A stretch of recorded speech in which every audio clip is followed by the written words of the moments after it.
అసలు ఆరాధన అంటే ఏంటో తెలియనటువంటి విధానాలు మేము మాకు యుక్తమైనటువంటి బోధన తెలియపరిచేవారు.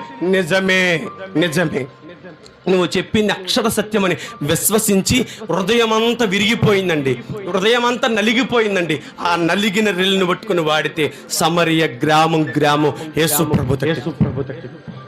దేవునికి మహిమ. మరి మధ్యాహ్న కాల సమయం నీ జీవితం నా జీవితం, ఇక్కడ నిలబడి నేనైనా సరే, కూర్చొని వింటున్న నీవైనా సరే, యుక్త వాక్యానికి నువ్వు అప్పగించుకో. దేవుని యొక్క వాక్యం నిన్ను సరిచేసిన విధంగా నువ్వు నడిపించబడు. నీ హృదయాన్ని ఎప్పటికప్పుడు నలిగిన రెల్లువలని ఉండు, నలిగిన రెల్లువలని ఉండు. నలిగిపో. ప్రభువుని ఎంత నలకొడతాడు తెలుసా? ఒక్కొక్కసారి నీ బాల్య పాపాలను కూడా గుర్తు చేస్తాడు, నీ రహస్య పాపాలు కూడా గుర్తు చేస్తాడు. నువ్వు చీకటిలో మాట్లాడుకున్న మాటలు కూడా జ్ఞాపకం చేస్తాడు. కొన్నిసార్లు తలంపులు పడతాయి.